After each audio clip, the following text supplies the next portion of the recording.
And enter into our next webinar. Our next speaker is Kate McEwen. She's the Assistant Director for the Atatiki Museum over here for the Seminole Tribe of Florida. She's going to be presenting on training and practical applications. So without further ado, I'm going to have Kate take over the mic. The most important part of being prepared for emergency or disaster are the exercises. And I think this is a very, true statement. It's a great quote to think about when we're looking at trainings. The more that we practice, the more that we work at something, it becomes a habit, it becomes kind of our instinct, and that's what we want training to do for us. We don't want to walk into an emergency situation and have no idea what our plan says and not be able to actually respond effectively. Now, before I go into some more detail about actual training, one big recommendation or big tip that I can provide is to make sure that you involve your entire staff as much as possible. From your director to each of your different divisions. This can be challenging when you have a large institution, a little bit easier when you are at a smaller museum or archives, but it is really essential. You never know who is actually going to be the person to walk up on an emergency situation or have to respond. An emergency or disaster could happen on the weekend. It could happen when your main point person that always is able to fix everything is out of the office that day. So when your entire staff is aware of your plan and how to enact that plan, that becomes essential, and that's really important to keep in mind. So there's several practical applications when we're thinking about trainings, and be creative. This is not an exhaustive list by any means, and I'd be interested to hear, after the presentation, if other museums or libraries or archives have, come up with new ways to do trainings within their institution, because sometimes they can get kind of stale or boring, and we want to make sure that people, we keep it fresh and exciting. So there's your typical drills, your fire drills, workshops just like this that we're doing today, which are so great to connect with other people in the field. If you were part of the Module 3, we did a tabletop exercise back in April, which was a really great experience. I really like tabletop exercises. They're hands-on. You have a scenario that you're given. You work through that scenario with your plan right there, and you can, kind of check to make sure everything is how it should be. And make sure that when you're doing those types of exercises that you make them realistic to your own institution and what your actual threats are to your museum. You can always have meetings and discussions. We just had a meeting last week with our facilities manager here at the museum to kind of get a jump start on our hurricane preparedness. So it's just kind of a check-in meeting before we do any major training. And then working with your first responders, having your fire department come in and do a training with you, or they probably help you do your fire drills. And those are great relationships to build and connect with. It's always difficult to find the time to do these trainings. They can be very time consuming and sometimes take some resources as well, but make it a priority. Either put it in your strategic plan every year, or if you have it at the same time every year, it's going to be okay, it's May, I'm going to do my hurricane training this month. And there's other types of trainings that you can do throughout the year, but make it a priority to find that time. And what we found here is that if we are trying to involve our entire staff, that can be difficult. You don't want everybody to be gone from your institution at once. So we'll do, afternoon or morning sessions. We break everybody up. That way we can all have a chance to be involved in that. I've broken the trainings down into 3 different areas. That's kind of how I view, our institutional trainings.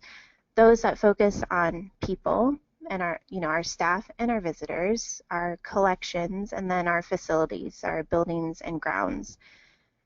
And then after each type of training, have a brief evaluation, kind of a debriefing of how successful that was. You can learn a lot in a training, and so when you can evaluate, you can kind of tweak things and make sure that you're having an effective training. So let's talk about trainings that involve people. So that I include staff and visitors. This could be first aid and CPR training. Depending on your institution, it might be required. Maybe you work for a larger university system or a municipal museum. Here with the tribe, we are required to do first aid and CPR training, and that's offered through our emergency management department. So all of our staff do first aid and CPR, which is great out here because we're in the middle of the big cypress swamp, and we have there's a lot of threats and things that could potentially happen out here. We do fire drills.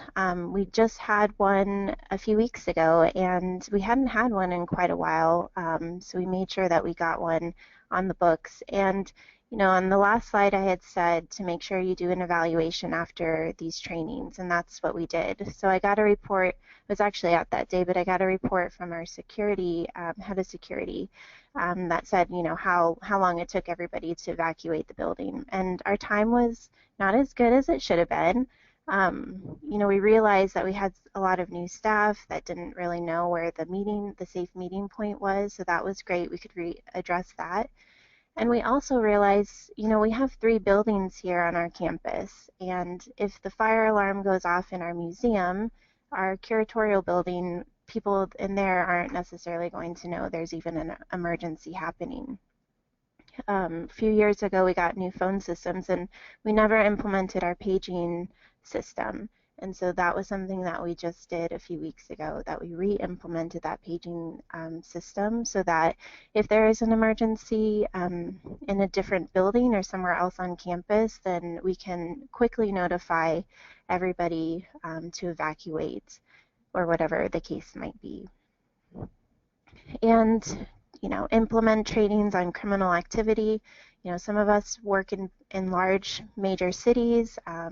Some of us have to deal with, maybe you have a controversial exhibit coming in, and you might have, rioters, or you might have a very expensive piece that's being loaned to you.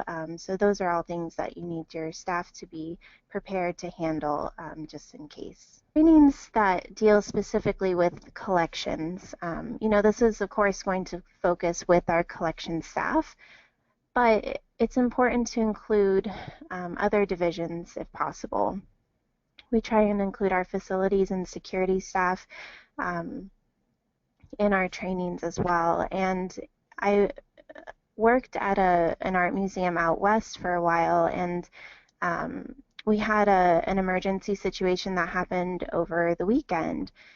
Security was doing their walkthrough, and they went into one of our our collection storage areas, and overnight a sprinkler had burst and was flooding the collection room. And security, knew to turn off the water, but they did not know to contact anybody in collections or in the conservation staff.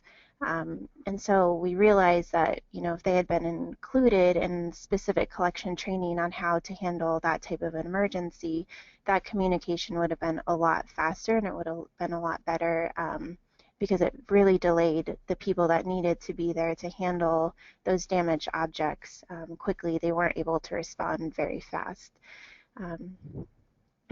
And a lot of collection training does focus on, preparing, for a hurricane or the recovery and salvage. And we also, part of this workshop, we had the salvage and recovery section where we did the kiddie pools, and we threw a bunch of objects in, and we were able to see how these objects respond to being in water for a long period of time, and how you can save something with paper towels or plain newsprint. We were able to host a workshop very similarly back in 2010, and this type of workshop does take resources, but we were able to get a grant to fund that and bring other institutions out to participate. So those hands-on trainings are really great because you can learn so much. You hope that you never see your collection submerged in water, but that way, if you do, you can respond appropriately. And most of our collection trainings are done once a year, and we do that with the start of hurricane season. So we're about to have our annual collection training and emergency preparedness training coming up here in the next few weeks. I just wanted to give you a quick glimpse at what our trainings consist of. We try to each year mix it up just a little bit because don't want to get boring and stale. We start with kind of a classroom section where we do our traditional PowerPoint. We go through the actual emergency preparedness plan that is related specifically to collections. And then we do a walkthrough of our campus with our facilities manager. And this is something that we started doing a few years ago that I found to be very valuable. So he shows us, where all the water shutoff valves are, where all the power shutoffs are for the whole campus. Just in case, it's probably not likely that I would be here by myself, but if I was and I needed to know where those shutoffs were, I could handle that. So that's been great. And we do it every year because, quite frankly, I forget where they are. So it's a good reminder.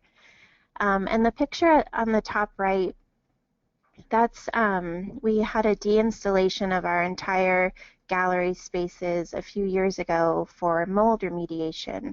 So it wasn't in lieu of a hurricane coming, but we use that exercise of removing something for mold remediation, and we apply it to how we would handle that for a hurricane.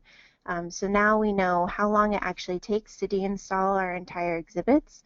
We know how many people it's going to take. We know where we're actually going to store all of the objects that are on exhibit, where those are going to go into our vaults.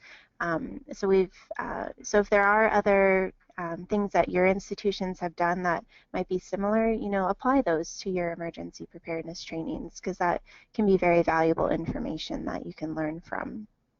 Our facilities, I guess not so much trainings for buildings and grounds, but when we do have trainings, these are things that I keep in the back of my head that we need to check. So when we are doing hurricane preparedness training, I know that we need to check our emergency supplies, our generators and our generator backups.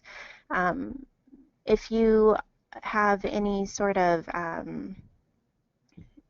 agreements with vendors or suppliers, maybe reaffirm or recommunicate with them to make sure that, if you're using a freezer truck vendor, that agreement is still in place. And then to institute facility inspections. And of course, this should be done, often to make sure that things are how they should be, and, there's no faulty wiring or we have a boardwalk out here that's just over a mile long, and we do, daily walkthroughs to make sure that there's no tripping hazards or wild animals for the safety of our visitors. And I know this is going to be talked about later this afternoon, so I won't really go too much into it, but part of the training, part of that is also working to make sure your plan is updated. And our trainings for us, a lot of times they're kind of instituted by our governing body, so the tribe. And many of you may have the same situation where you have to do a training at a certain time of year because that's what this department is having you do. So just make sure that you're in communication with those departments or that governing body that you may be under. And as I mentioned before, having those evaluation periods is critical. After an actual response to an emergency and after any sort of training or drill that you might do. That way you can tweak, you can make sure that everyone is on the same page. So why do we train? To be trained so much that you know by instinct what to do provides the ability to react quickly in an emergency. Every call, whether it is real or training, is a training exercise. And as I mentioned when I first started, we want this to be instinct. We want it to be muscle memory for us. Hopefully we never have to respond in an emergency situation, but if we do, this training is going to prepare us. It's going to be that mental preparation to allow us to respond efficiently, resourcefully, and make sure that all of our staff are prepared. So that way, if we ever do come across a fire, a flood, a theft, or a hurricane, then we know that we're protecting our staff, our visitors, our collections and facilities to the best of our ability. And I just want to leave you with one resource that I found useful. We don't follow incident command system to the T, but a lot of institutions do use ICS, and that's, it's what the government uses to respond to emergencies. There is training available on the FEMA website. There's several levels of ICS training, and many of those are offered for free. Some of the higher level ones, I think you have to either go or pay for those. But we've incorporated different aspects of ICS into our own emergency plan, and found it to be very useful in thinking about a better response to those situations. All right, well, I'd like to open it up to any questions. I'd be happy to take those, or if, like I said, I'm really interested if anyone has any unique ways that they do trainings at their own institutions. I think we'd love to hear that too.